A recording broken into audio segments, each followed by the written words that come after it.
اللهم صل على محمد وعلى آل محمد كما صليت على إبراهيم وعلى آل إبراهيم إنك حميد مجيد.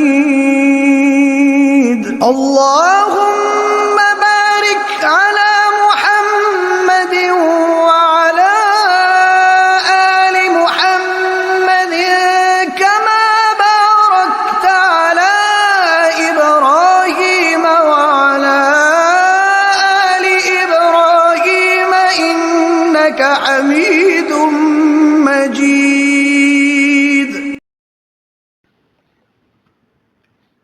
شاہ عمان کا قبول اسلام. رسول اللہ صلی اللہ علیہ وسلم کی دعوت پر عمان کے بادشاہ جعفر، اس کے بھائی عبد اور بہت سے دوسرے لوگوں نے اسلام قبول کر لیا. ان کے نام حضور صلی اللہ علیہ وسلم کا خط جناب عمرو بن العاص لے کر گئے تھے. ملا واحدی دہلوی نے حیات سرور کائنات میں اس کی دلچسپ تفصیل دی ہے. حضرت عمرو بن العاص سب سے پہلے شاہ عمان کے چھوٹے بھائی عبد سے ملے اور کہا کہ میں اللہ کے رسول کا سفیر ہوں اور تمہارے بھائی کے پاس آیا ہوں. عبد نے کہا میں تمہیں بھائی تک پہنچا دوں گا، لیکن تم کس کام سے آئے ہو؟ میں نے کہا اللہ کی وحدانیت اور رسول اللہ صلی اللہ علیہ وسلم کی رسالت کا پیغام دینے آیا ہوں.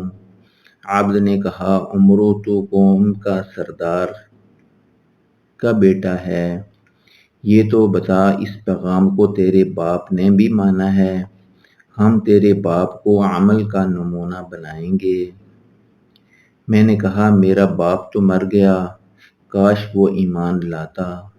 عبد نے پوچھا تم نے محمد کی پیروی کب اختیار کی؟ میں نے کہا کچھ ہی زمانہ گزرا ہے. عبد نے پوچھا کہاں مسلمان ہوئے تھے؟ میں نے کہا نجاشی کے دربار میں مسلمان ہوا، نجاشی بھی مسلمان ہو گیا ہے. عبد نے پوچھا نجاشی کے درباریوں نے نجاشی کو بادشاہ رہنے دیا یا ہٹا دیا؟ میں نے کہا نجاشی کے درباریوں نے بھی اسلام قبول کر لیا اور نجاشی کو بادشاہ رکھا. عبد نے پوچھا کیا پادری بھی مسلمان ہوئے؟ میں نے کہا پادری بھی مسلمان ہو گئے. عبد گھبرا کر بولا دیکھو یہ کہہ رہے ہو؟ میں نے کہا جھوٹ نہیں کہہ رہا، اسلام میں جھوٹ بولنا شدید ترین گناہ ہے. عبد نے پوچھا اچھا ہرقل نے نجاشی کے ساتھ کیا سلوک کیا؟ کیا ہرقل کو نجاشی کے اسلام کا علم ہے؟ میں نے کہا ہاں علم ہے. عبد نے پوچھا تمہیں کیسے معلوم ہوا کہ علم ہے؟ میں نے کہا نجاشی ہرقل کا باجزگار تھا، جب مسلمان ہوا تو اس نے ہرقل کو لکھ بھیجا کہ اب مجھ سے ایک پیسے کی توقع مت رکھو.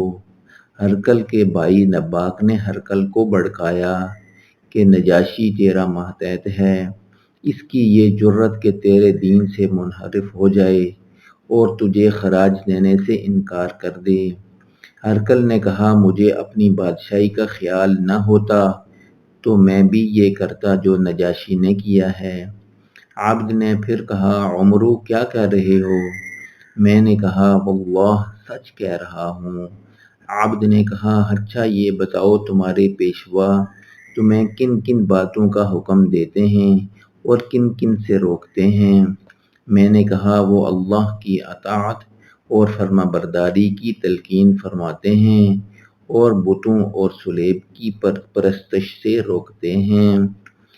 عبد نے کہا یہ تو ٹھیک احکام ہیں، میں بھائی کو مشورہ دوں گا کہ انہیں قبول کرے اور میرے ساتھ حضور کی خدمت میں چلے. اگر اس نے نہ مانا اور حکومت کا لالچ کیا تو لالچ اسے اور اس کے ملک کو ڈبو دے گا. میں نے کہا حکومت کہاں جاتی ہے؟ وہ مسلمان ہو جائے تو حضور اس کی حکومت کو تھوڑا چھیڑیں گے، صرف اتنا کرنا پڑے گا کہ یہاں کے مالداروں سے زکوٰۃ وصول کی جائے گی جو یہیں کے غریبوں میں تقسیم ہوگی۔ عبد نے کہا اس میں کیا مذائقہ ہے، لیکن زکوٰۃ سے کیا مطلب ہے، ذرا وضاحت سے بیان کرو۔ میں نے زکوٰۃ کے مسائل بیان کیے۔ عبد نے کہا ہمارے اونٹوں پر بھی زکوٰۃ لی جائے گی، اونٹ تو درختوں کے پتے کھا کر پیٹ بھر لیتے ہیں۔ میری قوم دیکھیے اس حکم کو تسلیم کرتی ہے یا نہیں۔ حضرت عمرو بن العاص سے عبد کی جو باتیں ہوئی تھیں وہ عبد اپنے بھائی شاہ عمان کو سنا دیتا تھا۔ کئی دن بعد شاہ عمان نے عمرو بن العاص کو دربار میں بلایا اور کہا کیا کہنا چاہتے ہو؟ حضرت عمرو بن العاص نے حضور سرور کائنات کا خط دے دیا۔ شاہ عمان نے خط پڑھا اور پڑھ کر عبد کی طرف بڑھا دیا۔ عبد نے بھی پڑھ لیا تو شاہ عمان نے سوال کیا کہ قریش کس رنگ میں ہیں؟ حضرت عمرو بن العاص نے کہا سب آہستہ آہستہ رائے راست پر آ گئے ہیں۔ شاہ عمان نے پوچھا تمہارے پیشوا کے گرد و پیش کے لوگ کون ہیں؟ حضرت عمرو بن العاص نے کہا جو نبوت کے دعویٰ سے پہلے ہی حضور کی بابت اچھی رائے رکھتے تھے اور دعویٰ سنتے ہی مسلمان ہو گئے تھے، اور انہوں نے اسلام کی خاطر سب کچھ تج دیا تھا۔ شاہ عمان نے کہا اچھا تم کل پھر آنا۔ دوسرے دن عمرو بن العاص پہلے عبد سے ملے۔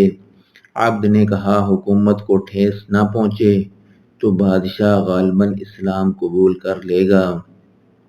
بادشاہ کے پاس گئے تو اس نے کہا اسلام قبول کرنے سے میں سارے عرب میں کمزور مشہور ہو جاؤں گا، حالانکہ واقعہ یہ نہیں، تمہاری فوج آتی تو تم دیکھ لیتے کہ کس سے سابقہ پڑا ہے۔ حضرت عمرو بن العاص نے فرمایا تو بہتر ہے میں پھر واپس جاتا ہوں۔ شاہ عمان نے کہا ایک دن ٹھہرو۔ دوسرے دن شاہ عمان، عبد اور بہت سے دوسرے عمانی مسلمان ہو گئے۔